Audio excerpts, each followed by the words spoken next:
ห่วงประพฤติปฏิบัติธรรมนี่ยากเป็นของที่หาได้ยากเป็นอย่างยิ่งเพิ่นว่ารัตนะอันประเสริฐที่สูงสุดนั่นเด้อการได้เกิดมาเป็นมนุษย์การได้พบพระพุทธศาสนาการได้ความเหลื่อมใสศรัทธาในพระพุทธศาสนาเป็นสัมมาทิฏฐิการได้บวชในธรรมวินัยการได้ปฏิบัติธรรมสมควรแก่ธรรมอันนี้ยากเป็นตามลำดับขึ้นมาเด้เกิดมาเป็นมนุษย์นี่หาได้ยากอย่างยิ่งแต่ว่ายากยิ่งกว่าการได้เกิดเป็นมนุษย์คือการได้พบพระพุทธศาสนาก็คือเกิดขึ้นมาได้ขณะได้โอกาสที่อยู่ในการสมัยมีพระศาสนาของพระผู้มีพระภาคเจ้ายังดำรงอยู่ในโลกตัวนี้ยากยิ่งกว่าได้เกิดเป็นมนุษย์เพราะพระพุทธศาสนาเกิดจากการตรัสรู้เสด็จอุบัติขึ้นขององค์พระสัมมาสัมพุทธเจ้าเพราะฉะนั้นจึงยากกว่าการได้อัตภาพความเป็นมนุษย์เฮามาเบิ่งมนุษย์ในโลกปัจจุบันนี่ 8,000 ล้านแม่นบ่8ตื้อหลายละบ่พวกเฮาว่าหลายแต่ว่ามนุษย์นี่ถ้าไปเทียบกับสัตว์เดรัจฉานหรืออยู่ในภพภูมิอื่นบ่ทอเสียวหนึ่งบ่ทอฝุ่นธุลีในขี้เล็บมนุษย์ในอุตรกุรุทวีปมนุษย์ในปุพวิเทหทวีปมนุษย์ในอมรโคญานทวีปและมนุษย์ในชมพูทวีปคือพวกเฮานี้ไปเทียบใส่พวกอบายสัตว์คนละเรื่องกันเลย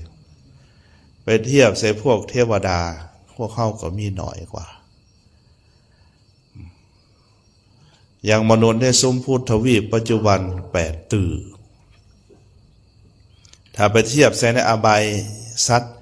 อบายภูมิสีมีหยังเพศอสุรกายสัตว์เดรัจฉานสัตว์นรกบ่ต้องเอาสัตว์นรกเพศอสุรกายเอาสัตว์เดรัจฉานสัตว์เดรัจฉานนี่มีจักจำพวกเฮาจำแนกบ่ออกเลยเนาะบ่มีจักจำพวกเอาจำพวกหนึ่งนี่ก็หลายกว่าเฮาล่ะเอาปวกจังสินะลองเอาปวกมาเทียบกับมนุษย์นี่หมดกับแห้งหลายกว่าปวกแล้วก็สัตว์เดรัจฉานอื่นที่ทั้งอยู่ในน้ำในบกในอากาศเพราะฉะนั้นเฮาเทียบบ่ได้เลยในอบายภูมิมันยิ่งหลายคือนรกเปรตเพราะฉะนั้นอัตภาพได้เกิดมาเป็นมนุษย์นี่ประเสริฐยิ่งนักการได้พบพระพุทธศาสนายากกว่านั้นอีกว่านี้ประเสริฐกว่านั้นนั่นเพราะว่าการเกิดของพระพุทธศาสนาคือการอุบัติของพระสัมมาสัมพุทธเจ้าพระสัมมาสัมพุทธเจ้าบำเพ็ญบารมีอย่างหน่อยสุดต้องชาวอสงไขยแสนมหากัปนั่นเมื่อพระศาสนาดำรงอยู่พวกเขาได้ขณะที่มาเกิดมีพระพุทธศาสนาโอกาสนั้นยังมีที่นี่ยากกว่าการได้เกิดมาพบพระพุทธศาสนาแมนการได้ความเหลื่อมใสศรัทธาในพระพุทธศาสนามีสัมมาทิฏฐิเสื่อบุญเสื่อบาปเสื่อกรรมตัวนี้ยากกว่า2ประการข้างต้นเราจะเห็นหลายๆคนถึงว่าเกิดในประเทศพระพุทธศาสนาแต่บ่มีโอกาสได้ศรัทธาบ่เป็นสัมมาทิฏฐิ กลายเป็นอัญญตระทิฏฐิพาหิระทิฏฐิไปเหลื่อมใสไปศรัทธาไปเสื่อนอกจากหลักคำสอนของพระพุทธศาสนายังเสืองมงายหรือเสือในพาหิระลัทธิคือเสือในศาสนาอื่นเป็นต้นนี่ก็การได้พบพระพุทธศาสนาว่ายากแล้วการได้ศรัทธาเหลื่อมใสในพระรัตนตรัยการได้สัมมาทิฏฐิคือเสือมั่นคงในพระรัตนตรัยและเสือกรรมเสือบุญเสือบาปตัวนี้ยากกว่าอันต่อมาบัดนี้ยากยิ่งกว่าหันคือการได้บวชในธรรมวินัยของพระสัมมาสัมพุทธเจ้าตัวนี้ยากยิ่งกว่านั้นการที่จะได้บวชนี่โมเมนต์ของธรรมดาได้เพราะว่าประเสริฐที่สุดเพราะฉะนั้นสามเณรเด้อจั่วอธิษฐานเอาจะพากันไปศิกพระสงฆ์ก็คือกันแหละโมเมนต์บอกที่จั่วอดเอาพวกเขาอายุข้าวเดียวเจ้าไหนก็ล่มหายตายจากไปถิ่มห่างกายปะสังขารคือห่างกายเหล่านี้ไว้บ่ได้ยังเหลือข้างบ่เกิน100 ปีหรอกพวกเขาทั้งหลายกับบ่มีแล้วอยู่นี้เพราะฉะนั้นอดเอาทนเอาอยู่ในธรรมวินัยอันประเสริฐนี้อย่าสู่ไปแสแหล่ออกซิกออกไปนอกอดเอาทนเอาประพฤติปฏิบัติธรรมนี่มันเกี่ยวโยงใส่ก็ใส่ขอสุดท้ายคือประพฤติธรรมสมควรแก่ธรรมถ้าพวกเขาอยากอยู่ในธรรมวินัยดำรงอยู่ในพระศาสนาประพฤติพรหมจรรย์ตลอดชีวิตเขาต้องประพฤติธรรมสมควรแก่ธรรมเมื่อพวกเขาประพฤติธรรมสมควรแก่ธรรม พวกเขาจะดำรงตนอยู่ในวิถีแห่งมรรคผลวิถีแห่งมรรคผลพระนิพพานคือเส้นทางแห่งอริยมรรคถ้าพวกเขาประพฤติปฏิบัติธรรมอยู่ได้เพราะฉะนั้นตั้งใจประพฤติปฏิบัติธรรมโดยความบ่ประมาท เห็นความจริงของโลกเห็นความจริงของชีวิตสมัยหนึ่งพระภูมิพระภาคเจ้าประทับอยู่ที่วัดพระเชตวันมหาวิหาร ตอนนั้นพระเจ้าพระเสนทิโกศลพระไอญิกาของเพิ่นนี่สวรรคตพระไอญิกาคือเมเฒ่าใหญ่เพิ่นเมตู้ใหญ่เพิ่นเสียโศกเศร้าเสียพระทัยไปไหวพระพุทธเจ้าขาดแต่พระองค์ผู้เจริญพระองค์ทรงตรัสแล้วหนอว่าสัตว์ทั้งหลายทั้งปวงมีความตายเป็นที่สุดบ่ล่วงพ้นความตายไปได้เป็นอันนี้เป็นเรื่องจริงอย่างแท้หนอขาดแต่พระภูมิพระภาคเจ้าไอญิกาเมพันเตกาลกะโตพระไอญิกาขน้อยนี่เพิ่งทำกาละคือตายจากไปสินนาวุฒามหันลกาวีสวัตสสติชาติญาณพระไอญิกาขน้อยเป็นผู้เฒ่าเป็นผู้ใหญ่ผู้ล่วงการผ่านวัยนับแต่เกิดมาอายุ120 ปีมีข้อน้อยหักข้อน้อยแพงแต่แท้คันแมนแลกได้ด้วยสร้างทั้งหลายข้อน้อยก็สิเอาสร้างมงคลในพระราชวังไปแลกได้ด้วยม้าแก้วก็สิเอาไปแลกได้ด้วยทรัพย์สมบัติรัตนะทั้งหลายแลกให้ชีวิตเพิ่นยังอยู่ข้อน้อยก็สิเอาแลกแต่ว่ามันก็แลกบ่ได้เอวังมหาราชะอย่างนั่นละมหาราชหมู่สัตว์ทั้งหลายนี้ มีความตายเป็นที่สุดมีความตายอ้อมหอบไว้แล้วบ่ล่วงพ้นไปได้สัพเพสัตตามริสันติมรณันตังหิสีวิตังยะถากัมมังคมิตสันติปุญญาปาปะพะโลปคาพระพุทธเจ้าพระองค์ทรงสอนนั่นเบิ่งเห็นชีวิตว่าสัตว์ทั้งหลายทั้งปวงจักต้องตายชีวิตนี่มีความตายเป็นที่สุดบ่ล่วงพ้นความตายไปได้เป็นที่สุดเหาะผมได้ยะถากัมมังคมิตสันติหมู่สัตว์ทั้งหลายนี่เป็นไปตามกรรมปุญญาปาปะพะลูปคาเข้าถึงบุญและบาปพวกเฮานี่ก็เป็นไปตามกรรมกรรมมันมีกรรมดำกรรมขาวกรรมดีกรรมบ่ดีกันหะกรรมมังกรรมดำสุกาดกรรมมังกรรมขาวกรรมดำให้ผลดำกรรมขาวให้ผลขาวกรรมดำก็คืออกุศลกรรมการกระทำกายทุจริตวจีทุจริตมโนทุจริตอันนี้เป็นกรรมดำเมื่อใดกระทำกายทุจริต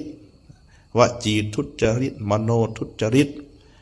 ก็ให้ผลดำก็คือให้ผลอันเป็นทุกข์เมื่อใดกระทำกรรมขาวก็ประพฤติกายสุจริตวจีสุจริตมโนสุจริตก็ให้ผลขาวเป็นสุขนะหมู่สัตว์ทั้งหลายนี้เป็นไปตามกรรมพวกเขาประพฤติธรรมนี่ชื่อว่ากระทำกรรมขาวกระทำกรรมสูงกระทำกรรมอันเป็นปะทักขินังกรรมมังแปลว่ากรรมเบื้องขวากรรมฝ่ายดีการกรรมอันจะนำไปสู่ความหลุดพ้นทุกข์ในวัฏสงสารปุญญาปาปะพะโลปคาหมู่สัตว์ทั้งหลายเข้าถึงบุญและบาปนิระยังปาปะกัมมันตาปุญญกัมมาจะสุขติงผู้ใดทำบาปก็ไปสู่อบายผู้ใดทำกรรมอันเป็นบุญก็ไปสู่สุขติไปสู่สวรรค์พวกเฮาพิจารณาเห็นความจริงของชีวิตจังสิว่าพวกเฮานี้สาราธรรมโมหิสรังอนัตติโตเฮามีความแก่เป็นธรรมดาบ่ล่วงพ้นความแก่ไปได้เฮามีความเจ็บไข้เป็นธรรมดาบ่ล่วงพ้นความเจ็บไข้ไปได้พิจารณาฐานะหาประการอันมีในตนนี่อันนี้มีอยู่ในฐานะสูตรอังคุตรนิกายพวกเขาสูตรอยู่นะบัดไหวพระแปรแต่ว่าสูตรให้มันถือตามประสูตรแล้วจะไปแต่งเติมได้บางบอนบางสำนักเพิ่นไปชาติธรรมโมหิชาติงอนัตติโตเอามาแต่ใส่อีกเนาะบาทนี้ซะดอกเฮามีความเกิดเป็นธรรมดาบ่ล่วงพ้นความเกิดไปได้เพิ่นว่าเอามาแต่ใส่อีกในพระไตรปิฎกในฐานะสูตรแต่แม่นฐานะหาประการเฮามีความแก่เป็นธรรมดาสองเฮามีความเจ็บไข้เป็นธรรมดาสามเฮามีความตายเป็นธรรมดาสี่เฮามีความผัดภาคไปเป็นธรรมดาห้าเฮามีกรรมเป็นของตนอันนี้ฐานะหาประการให้พิจารณาเป็นหยังเพิ่นจังบ่เอาว่าชาติธรรมโมชาติงอนัตติโตเฮามีความเกิดเป็นธรรมดาบ่ล่วงพ้นความเกิดไปได้อยู่ในพระสูตรนี่จริงบ่มีตัวนี้เพราะว่าความเกิดนั่นเฮาสามารถหลุดพ้นไปได้ถ้าพวกเฮาปฏิบัติธรรมเมื่อใดเฮาปฏิบัติธรรมดับกิเลสหมดตัณหาประหารอาสวะละอาสวะทั้งหลายไปได้ เมื่อนั้นความเกิดก็บ่มีถ้าเฮาไปสู่จังซั่นคัดคำสอนของพระผู้มีพระภาคเจ้า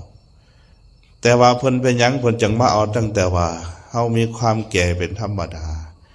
เพราะเพิ่นให้พิจารณาชีวิตความเป็นจริงในปัจจุบันพวกเฮามันเกิดขึ้นมาแล้วกว่าจะฮู้ว่าความทุกข์ทั้งหลายทั้งปวงมาจากความเกิดพวกเฮาก็เกิดมาเสียแล้วเพราะฉะนั้นในระหว่างที่เกิดขึ้นมานี้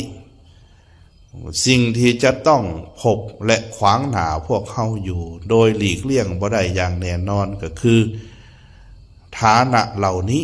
ที่จะเป็นอย่างแน่นอนเหล่านี้5ประการนี่พิจารณาเด้อสราธัมโมหิสรังอนัตติโตเฮามีความแก่เป็นธรรมดาบ่ล่วงพ้นความแก่ไปได้หมู่สัตว์ก็คือกันมีความแก่เป็นธรรมดาบ่ล่วงพ้นไปได้ถ้าเกิดขึ้นมาแล้วแก่แน่นอนถ้าบ่ตายอยู่ในฐานะ5ประการนั่นแหละอย่างใดอย่างหนึ่งอันที่สองบัดนี้พญาธิธัมโมหิพญาทิงอนัตติโตเฮามีความเจ็บไข้เป็นธรรมดาบ่ล่วงพ้นความเจ็บไข้ทั้งหลายไปได้เมื่อแก่มาแล้วมันก็เจ็บออดเจ็บแอดเจ็บนั่นเจ็บนี่ยามสิตายก็คือกันเด้สารพัดแต่มันเจ็บเมื่อธาตุจะแตกทำลายขันธ์มันจะสลายเวทนาทั้งหลายมันก็โดยเฉพาะทุกขเวทนากลุ่มของมันแล้วบัดนี้อันที่สามมรณะธัมโมหิมรณังอนัตติโต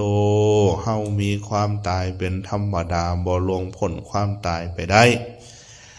อันที่สี่วันนี้สัพเพหิเมปิเญหิมนาเปหินานาภาโววินาภาโวพิจารณาว่าเฮาจะต้องผัดภาคจากของหักจากบุคคลอันเป็นที่หักเฮาจะต้องผัดภาคจากกันไปอย่างแน่นอนวันคืนล่วงเลยผ่านไปอย่างนี้ความผัดภาคจากกันต้องมีอย่างแน่นอนต้องผัดภาคกันแท้ต้องตายจากกันแท้ภูตังเสสังทนิตพังโมสัตผู้ยังเหลืออยู่จงเมตตาปาณีเพึงเมตตาปาณีซึ่งกันและกันอย่าได้อิจฉาตาห่อนอย่าได้เขียดสังบังเบียดซึ่งกันและกันอย่าได้อาฆาตพยาบาทอย่าได้เบียดเบียนทำร้ายกันให้มีความเมตตาปาณีกันถ้าเฮาพิจารณาตัวนี้เฮาเห็นหมู่สัตว์ทุกชีวิตว่ามีความแก่ความเจ็บความตายเป็นธรรมดาทุกเหล่านี้ขวางหน้าทุกชีวิตขวางหน้าทุกหมู่สัตว์ตัวเฮาก็จะเป็นคือกันมันจะเมตตากันมันจะหักกันจะแพงกันถ้าบ่พิจารณาแล้วมีตั้งแต่เห็นแต่กิเลสตัณหาเห็นแต่กามเห็นแต่ความโลภมันก็อยากได้ยิ่งอยากเท่าใดก็ยิ่งเพิ่มพูนความอยากสูงขึ้นหลายเท่านั้นถ้าพิจารณาละสิ่งฐานะเหล่านี้แล้วมันจะหักกันแพงกันอันที่หาบัดนี้กรรมมัสสกตาสัตตากรรมมัสสกตาสัตตานะคือเห็นหมู่สัตว์ทั้งหลายเป็นไปตามกรรมโดยที่ตัวเฮาเองก็คือการน้อมมาใส่กรรมมัสสโกมหิกัมมะโยนิกัมมะพันธุกัมมะทายาโทกัมมะปฏิสารโนนั่นเองคนสูตรอยู่แม่นบ่เฮานี่ก็คือกันมีกรรมเป็นของตนมีกรรมเป็นแดนเกิดมีกรรมเป็นมรดกมีกรรมเป็นผู้ติดตามมีกรรมเป็นที่พึงอาศัยเหตุกรรมอันใดไหวดีก็ตามชั่วก็ตามต้องได้รับผลของกรรมนั่นอย่างแน่นอน บ่มีไผจะหลีกหนีหลีกเว้นไปได้เด้นี่พิจารณาฐานะหาประการนี่แล้วพวกเฮาจะตั้งอยู่ในความบ่ประมาทอย่าจั่ว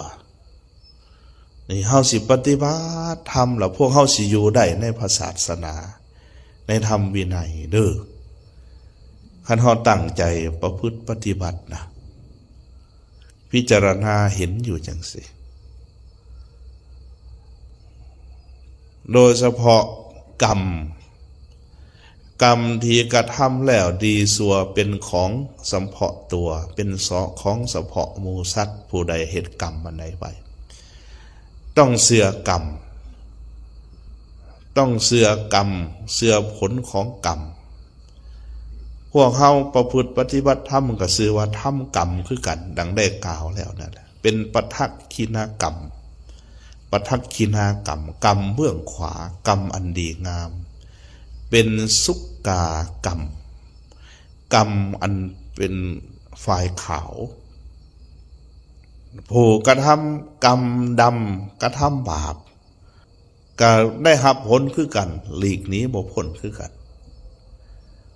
บ่มีไผหลีกหนีพ้นไปได้นี่ให้พิจารณาจังสิ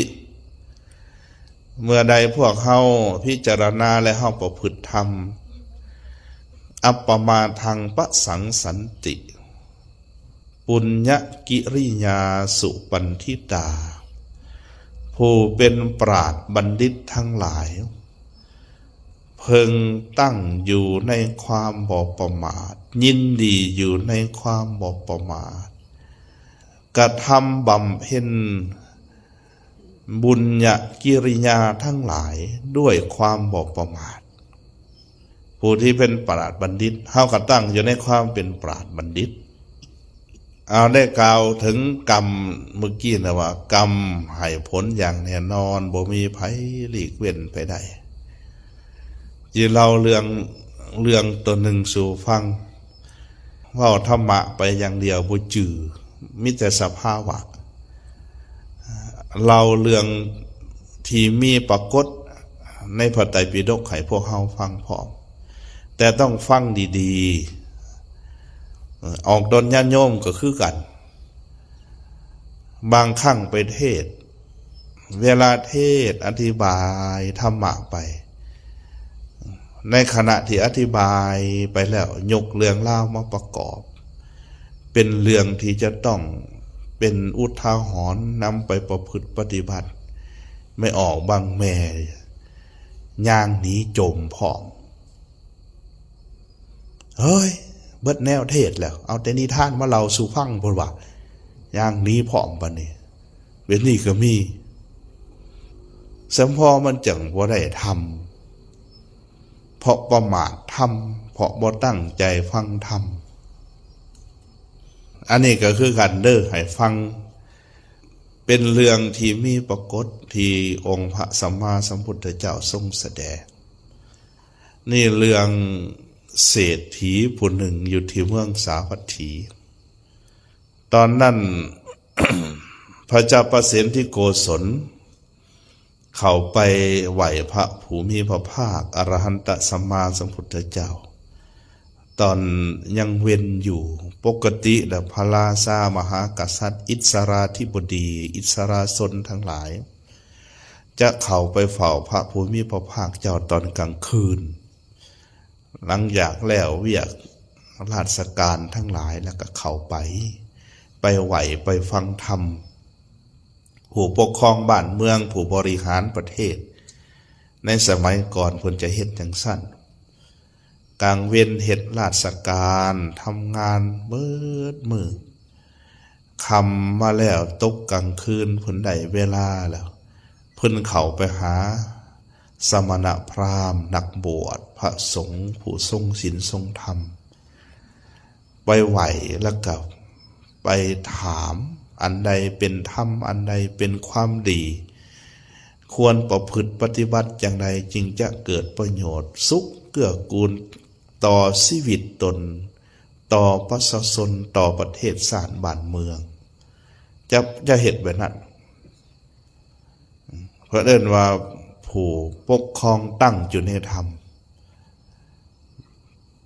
ที่นี่พระเจ้าประสิทธิโกศลไปตอนยังบ่ทันได้คำตอนแรงๆนี่แหละไปไหวพระภูมิพระภาคเจ้าพระองค์ทรงตรัสว่ามหาบพิตรพระราชสมภารพระองค์เสด็จมาดีแล้วเนาะเมื่อนี้พระองค์คือเสด็จมาแต่ยังเว้นอยู่ยังบอกคำมีอันใดให้เดือดร้อนพระทัยบ่พระพุทธเจ้าทรงปฏิสันถานเพิ่นก็ไหวพระภูมิพระภาคเจ้าแล้วเพิ่นก็ตัดว่าบ่ได้มีเรื่องอันใดแต่ว่ามื้อนี้ข้าน้อยแห่พวกราชบุรุษทั้งหลายพนักงานทั้งหลายไปขนเอาทรัพย์ของเศรษฐีเนี่ยเป็นวันที่7แล้วพอดีเบิด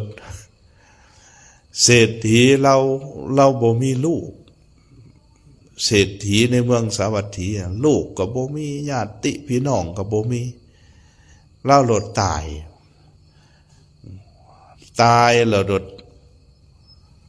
ทรัพย์สมบัติแล้วบ่มีผู้สืบทอดบ่มีทายาทสืบทอดพระราชาเลยให้ขนเข้าพระคลังหลวงทรัพย์ของเรานั่นสตังพันเตสตะสหัสสานิหิรัญญะเจวะ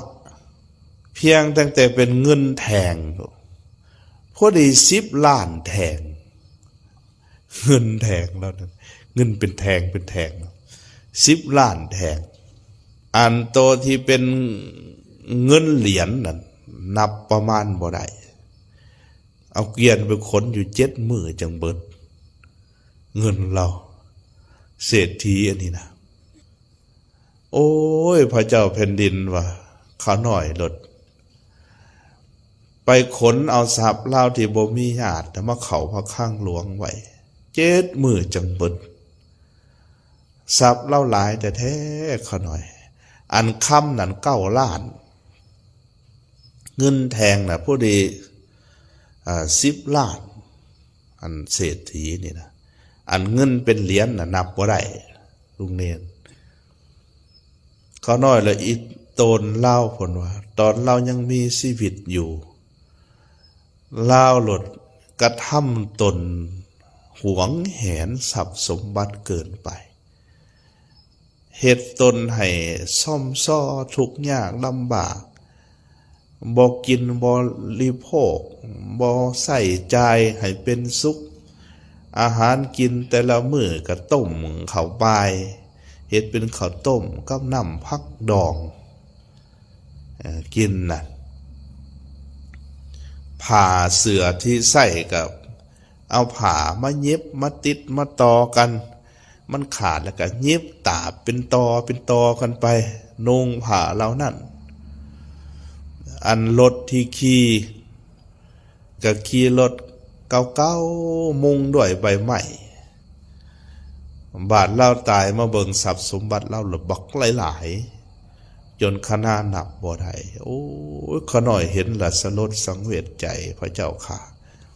พระเจ้าพันเศรษฐีโกศลเพิ่นไปทูลพระภูมิพระภาคเจ้าพระองค์ก็แล้วว่าอย่างนั้นละมหาบพิตรพระราชสมภารส่วนบางพวกรวบรวมทรัพย์สมบัติทั้งหลายไว้แล้วตัวเองก็บ่กินใส่ให้เป็นสุขทั้งบ่เอาไปเลี้ยงมารดาบิดาให้เป็นสุขบ่เอาไปสงเคราะห์ญาติพี่น้องให้เป็นสุขบ่เอาไปช่วยเหลือหมู่ชนทั้งหลายให้เป็นสุขทั้งบ่ได้ทำบุญถวายทานแก่สมณะพราหมณ์อันเป็นผลสูงอำนวยผลอันเป็นสุขในเบื้องหน้าบ่ได้กระทำไว้ทรัพย์สมบัติของชนเหล่านั้นจะสูญสิ้นไปโดยเปล่าประโยชน์บ่เป็นประโยชน์อันใดเลยตัวเองก็บ่ได้กินใส่แต่นี้หวงแหนไว้ทั้งบ่เอาไปเลี้ยงพ่อเลี้ยงแม่เลี้ยงสามีภรรยาไป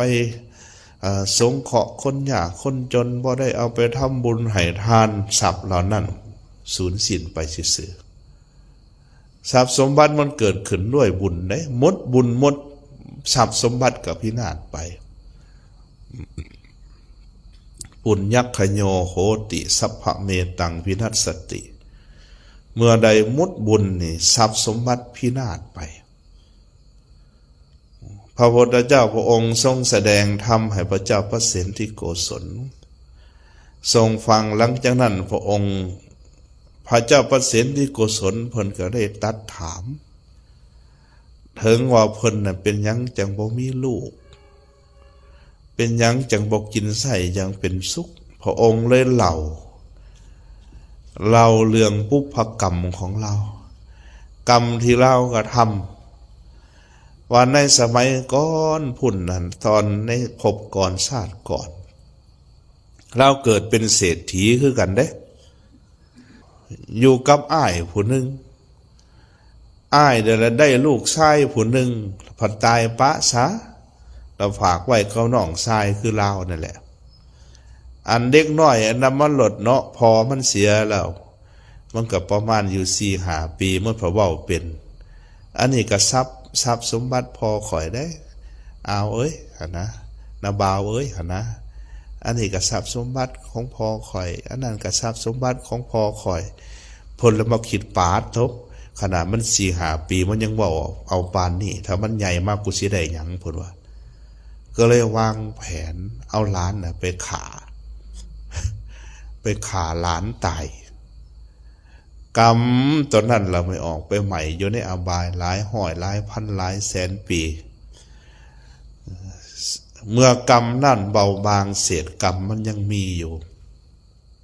เกิดขึ้นมาแล้วบ่มีลูกอยู่ถึง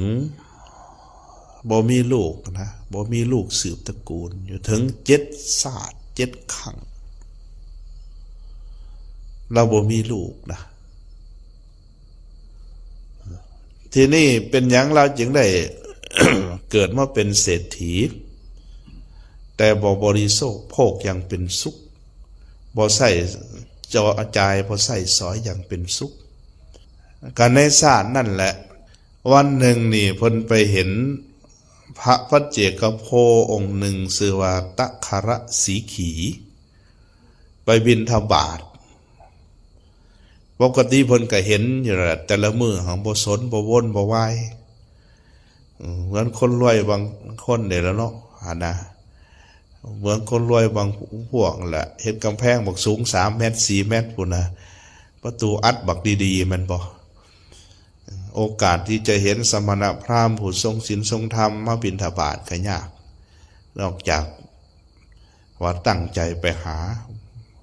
เศรษฐีผู้ทรงศีลทรงธรรมเพิ่นก็ตั้งใจไปหาสมณพราหมณ์ทีนี้วันหนึ่งเพิ่นจักเพิ่นใจดีจังไรเห็นพระปัจเจกโพกำลังสิออกไปเวียกบอกภรรยากับลูกสาวว่าโอ้ยใส่บาตรให้พระปัจเจกโพในเด้อเพิ่นว่าเราออกไปชนทั้งหลายแล้วนั่นดีใจเนาะภรรยากับลูกโอ้ยตลอดการประมาณเท่านี้สามีเฮาบ่เคยบอกเลยให้ทำบุญตักบาตรเฮาได้โอกาสแล้วเนาะว่าซั่นนะโดนใส่บาตรบักหลายบาดนี้นิมนต์ให้สันเขาแล้วยังเอาใส่ในบาตรเพิ่นอีกจนเต็มบาตรให้เพิ่นกลับไปเพิ่นพอดีกลับมาพอดีออกไปข้าวหนึ่งแล้วกลับมาแล้วมาเห็นอีกว่าได้อีกหยังแล้วเพิ่นว่าไปซองเบิ่งในบาตรเพิ่นอาหารมันมีแต่อาหารดีเต็มบาตรเกิดความเดือดดาลขึ้นมาไม่ออกเกิดความเดือดดาลขึ้นมากลับไปให้เมียเพิ่นบอกว่าโอ้ยเสียบ่ใส่กระดักกระดอดให้อันใส่บาตรก็ได้ใส่บาตรให้พระพวกนี้กินแล้วก็สิไปหานอนพุ่นว่าคันเอาไปให้ทาสให้กรรมกรเฮากับมันก็สิได้ใส่เวียกเขาพุ่นว่าให้ทานแล้วเดือดดาลกรรมตัวนั่นแหละที่เพิ่นได้บอกให้ภรรยากับลูกใส่บาตรบุญเพิ่นตัวนั้นจึงเฮ็ดให้มาเกิดเป็นเศรษฐีไม่ออกให้ได้มาเกิดเป็นเศรษฐีอยู่ถึง7 ศาสตร์7 ครั้งแต่ว่าให้ทานแล้วเดือดดาลในจิตจึงเฮ็ดให้เพิ่นเกิดขึ้นมามีทรัพย์สมบัติหลาย เป็นมหาเศรษฐีแต่บ่ยินดีในการใช้จ่ายบริโภคให้เป็นสุขเพราะทำบุญแล้วเดือดดาลนี่เพราะฉะนั้นการให้ทานนี่เฮาให้ไปแล้วให้อธิษฐานว่าขอให้เป็นบริขารให้เป็นปัจจัยแก่มรรคผลพระนิพพานทานเล็กทานหน่อยก็ทำตามทำจิตของเฮาให้เหลื่อมใสศรัทธากระทำจิตของเฮาให้ดีงามอธิษฐานว่าสาธุบุญทานที่ผู้ข้าได้ให้แล้วได้กระทำแล้วนี้ขอให้เป็นปัจจัยเพื่อมรรคผลพระนิพพานถ้ายังเวียนว่ายแต่เกิดอยู่ในวัฏสงสารก็ขอให้ได้เกิดมาเป็นมนุษย์ได้รูปสมบัติได้โภคทรัพย์สมบัติได้บริวารสมบัติได้ปัญญาสมบัติได้สัมมาทิฏฐิเด้อให้ผู้ข้าได้พบพระรัตนตรัยพบพระพุทธศาสนาให้มีจิตยินดีในการบำเพ็ญกุศลทานทั้งหลายจนถึงมรรคผลพระนิพพานพุ่นเทินอธิษฐานแบบนี้ไปออกเวลาทำบุญนะทำจิตให้เหลื่อมใสอย่าจะไปคิดมาเหาะงิดมาแยะบางคนให้ท่านได้ไปจอบเพิ่งเพิ่นเอาไปเฮ็ดอยู่บ่เพราะว่าให้ไปแล้วยังไปหาจอบหาซองเพิ่งอยู่ในบัดนี้เพิ่นไปเฮ็ดแท้บ่เพิ่นว่านะบางทีก็ให้ไปแล้วเนาะตอนเพิ่นถือใจเพิ่นพอใจก็ให้บักหลายๆบัดเพิ่นบ่ถือใจบ่พอใจก็จมแล้วบัดนี้ว้ายสดีก็บ่ให้กับมันเด้มีคือกันได้บ่นั่นก็ได้จมอยู่บ่แล้วเราเอาไปเอามาแทนที่สิเป็นบุญเป็นบาปตื่มเพราะฉะนั้นการให้ทานไปแล้วทำบุญไปแล้วอย่าไปให้จิตใจมันเดือดดาลตามหลังอย่าไปโกรธตามหลังมันจะเป็นกรรมเป็นบาปส่วนบุญกับบุญได้ส่วนบาปกับบาปได้เศรษฐีนี่ก็คือกันนั่นแหละให้ทานแล้วมันเดือดดาลตามหลังองค์พระผู้มีพระภาคเจ้าพระองค์ได้ทรงแสดงธรรมได้ทรงตัดอนุสนธิพระคาถาว่าทันยังทะนังรัชตังสาตรูปังปริคหังซึ่งมีความแปลว่าหมู่สัตว์ทั้งหลายนี้จะต้องผัดผ้าจากธัญญะทั้งหลายธัญญาหารทั้งหลายจะต้องผัดผ้าจากเงินจากคำจากเสาะทรัพย์สมบัติทั้งหลายทั้งปวงไปบ่มีเหลือจะต้องผัดผ้าทาสากรรมกราเปสาเยจัตสะอนุสีวิโนจะต้องผัดภาคจากบุคคลผู้อาศัยในชีวิตตนอยู่ผัดภาคจากทาสจากกรรมกรจากคนสวยงามทั้งหลายทั้งหมดไปสัพพันนาทายะคาตพังสัพพังนิขีปคามินังผัดภาคจากเครื่องทั้งหลายทั้งปวงเล็กๆน้อยๆที่เกี่ยวของอยู่กับชีวิตนั้นไปเบิดบ่มีอันใดที่จะติดตามวัตถุสมบัติทั้งปวงสิ่งอื่นทั้งปวงบ่มีติดตามไปได้เมื่อพวกเขาผัดผ้าจากโลกนี้ทำกาละสังขารไปแล้วยันจะกโรติกัมมังกายเยนะวาจายะอุทะเจตสาแต่บุคคลใดกระทำกรรมไว้แล้วด้วยกายด้วยวาจาด้วยใจตังหิตัสสะสกังโหติตันจะอาทายะคัสสติกรรมนั่นจะเป็นของลาวอย่างแน่นอนเป็นสมบัติของลาวนั่นแหละและกรรมนั่นจะติดตามเราไปตันจัตสะอนุคังโหติสายาวะอนุปายินี กรรมเรานั่นจะติดตามเป็นสมบัติติดตามเราไปเหมือนกันกับเงาตามตัวไปนี่ทรัพย์สมบัติเงินคำแม้นแต่ห่างกายนี่พวกเขาต้องปะไว้อยู่ในโลกนี่บ่มีผู้ใดเอาไปได้ทรัพย์สมบัติเงินคำถาดกรรมกรบริวารบ่ต้องกล่าวถึงยศตำแหน่งหน้าที่ได้ตัวนี้นะเพียงแต่เครื่องสมมุติที่สมมุตินอกๆคนโบราณว่าเหมือนกันกับหัวโขนมาสวมซื่อๆได้ขนาดว่าห่างกายสมบัติคือทาสกรรมกรสมัยก่อนก็เจ้ามีทาสแม่นบ่ทาสนี่ถือว่าเป็นสมบัติของบุคคลนะแต่สมัยปัจจุบันบ่มีทาสซื่อขนาดว่าทาสกรรมกรทรัพย์สมบัติเงินน่ะคำว่าทันยังไปว่าทันยาพืชเครื่องทันยาหารทันนั่งไปว่าทรัพย์สมบัติระสตังไปว่าเงินคำนั่นรูปียังกับพวกเงินนั่นทั้งหมดอันนี้พัดภาคจากไปอย่างแน่นอนแต่ว่าสิ่งที่เฮาได้กระทำไว้แล้วด้วยกายด้วยวาจาด้วยใจผู้ใดทำบาปไว้ก็แม่นได้หับบาปเรานั่นก็เป็นสมบัติติดตามไปผู้ใดทำบุญผู้ใดเฮ็ดบุญเป็นสมบัติติดตามไปเหมือนเงาตามตัวแล้วพระองค์จึงบอกว่าตัสมาการัยญะกัลยาณังนิจจยังสัมปรายิกังเพราะฉะนั้นบุคคลควรกระทำแต่กรรมอันดีอันงามอันจะติดตามไปจากโลกนี้ไปสู่ปรโลกเบื้องหน้าอันที่เพิงอื่นบ่มีได้นอกจากคุณความดีที่พวกเขามีในวัฏฏะสงสารที่เกิดแล้วเกิดอีกเกิดแล้วเกิดอีกบ่มีที่สิ้นสุดนี่นะเฮาเพิงบุญเท่านั้นได้เฮาจริงจะบ่ลำบากในวัฏฏะสงสารเพิงกรรมอันดีงามที่พวกเฮาบำเพ็ญไว้นี่แหละบุญมันมีทั้งบุญที่เป็นฝ่ายอุปธิและบุญที่เป็นโลกุตระบุญที่เป็นอุปธิให้ผลเป็นอุปธิก็คือให้ผลอันเป็นสุขที่พวกเฮายังเวียนว่ายตายเกิดในวัฏฏะสงสารให้ได้เกิดมาถ้าเกิดเป็นมนุษย์ก็เกิดมามีสุวรรณตา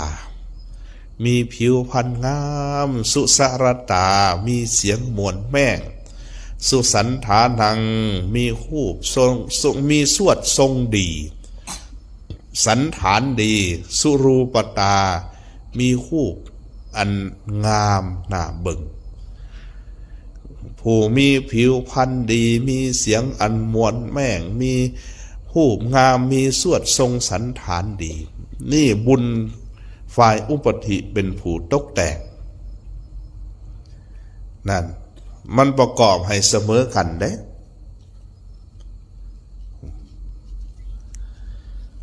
อาทิปัจจังปริวารโรการได้ความเป็นใหญ่ก็ดี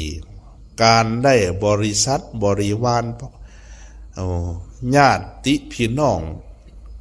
อันสามัคคีพวกพ้องหลายก็ดีสัพพเมเตนะลัพพตินี่แม่นเป็นด้วยผลบุญที่พวกเขาได้กระทำไว้ตอนนี้เป็นฝ่ายอุปธิต่อไปบัดนี้ประเทศรัฐสังอิสริยังการได้เป็นใหญ่ปกครองประเทศจักรวัติสุขขังวิญญังการได้ความสุขของพระเจ้าจักรพรรดิก็คือได้เป็นพระเจ้าจักรพรรดินั่นการได้ความสุขได้ทิพยสมบัติก็ดีนั่นสัพพเมเตนะลัพพติอันนี้ก็เป็นบุญต่อมามานุสิกาจะสัมปติการได้มนุษย์สมบัติเทวโลเกจญารติ การได้ความเพลิดเพลินบันเทิงในสวรรค์ในเทวโลกนะการได้พระนิพพานสมบัตินิพพานสัมปติการได้พระนิพพานสมบัติสัพพเมเตนะรัพพติอันนี้ก็เป็นด้วยบุญกรรมที่พวกเขาได้กระทำต่อไปมิตตสัมปทะมาคัมมะโยนิโสเจปยุนสโตวิสาวิมุตติวสีภาโวการที่พวกเขาได้วิสาได้วิมุตติได้ความหลุดพ้นทุกข์ตัวนี้ก็ล้วนตั้งแต่เกิดแต่บุญอันบุญเบื้องต้นตั้งแต่ได้หูปงามได้สวดทรงสันฐานดีได้เสียงมวลแม่งได้ทรัพย์สมบัติได้เป็นไงได้เป็นพระเจ้าจักรพรรดินั่นเป็นบุญฝ่ายอุปธิคือบุญที่ให้ผลอันเป็นสุขที่ยังเกิดเวียนว่ายตายเกิดในวัฏสงสารทีนี้บุญอันเป็นโลกุตระคือการได้วิชาการได้วิมุตติการได้วิมุตติญาณทัศนะการได้ญาณทั้งหลายปฏิสัมภิทาวิโมกขาจะญาจะสาวกปารมีได้ปฏิสัมภิทาก็ดีได้ความเป็นพระอรหันต์ก็ดีได้ความเป็นพระปัจเจกโพก็ดีจนถึงที่สุดการบรรลุถึงพุทธภูมิคือเลยตัดสหูพระสัมมาสัมพุทธเจ้าการล้วนตั้งแต่แม่นบุญนี้แต่ตอนนี้เป็นบุญฝ่ายโลกุตระพวกเขาปฏิบัติธรรมอยู่นี้ทานพวกเขาก็ได้ให้ถ้าพวกเขาให้ทานแล้วเขายังได้เวียนว่ายตายเกิดจนในวัฏสงสารเกิดขึ้นมาดีมีโภคทรัพย์สมบัติ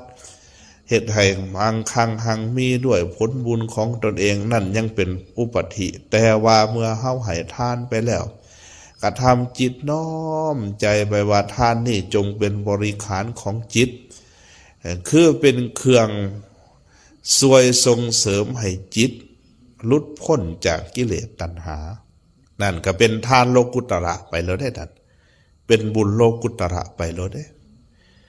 นั่นเพราะฉะนั้นจริงให้บำเพ็ญบุญบำเพ็ญกุศลประพฤติธรรมด้วยความบ่ประมาทการตั้งอยู่ในความบ่ประมาทนี้พระสัมมาสัมพุทธเจ้าพระองค์บอกว่าจะได้ผลได้อัตถะได้ผลอันเป็นประโยชน์เกื้อกูลทั้งสองฝ่ายก็คือทั้งชีวิตนี่และชีวิตเบื้องหน้าจนถึงที่สุดก็คือได้ผลประโยชน์อันสูงสุดอย่างยิ่งได้แก่พระนิพพานจึงตั้งใจประพฤติปฏิบัติธรรมบำเพ็ญกรรมอันดีอันงามหลีกเว้นกรรมอันบ่ดีบ่งามพวกเขาบ่สามารถที่จะหลีกหนีกรรมที่เขากระทำไว้แล้วเหมือนกันกับความตายพวกเขาก็บ่สามารถหลีกหนีได้กรรมที่กระทำไว้แล้วทั้งกรรมดีกรรมชั่วให้ผลอย่างแน่นอนเหมือนดังเรื่องของทานเศรษฐีที่บ่มีลูกนั่นเพิ่นก็ทำทั้งกรรมดำทั้งกรรมขาวก็เลยได้ผลทั้งดำได้ผลทั้งขาวนั่นเมื่อใดอยู่เหนือกรรมดำกรรมขาวเมื่อนั้นถึงพระนิพพานเลยกันเด้อเอามื้อนี้จึงขออนุโมทนาสาธุการในปุญญกิริยากุศลกิริยากรรมสมบัติที่พวกเราทั้งหลายได้ร่วมกันบำเพ็ญได้ตั้งใจประพฤติปฏิบัติธรรมอบรมตนอบรมจิตใจคัดเก่าขูดเก่ากิเลสทัณหาทั้งหลายขอให้บุญกุศลขอให้ กรรมอันดีอันงามที่พวกเขาประพฤติที่เอิ้นว่าธรรมนี้จงนำออกจากทุกข์ในวัฏสงสารถึงที่สุดคือมรรคผลพระนิพพาน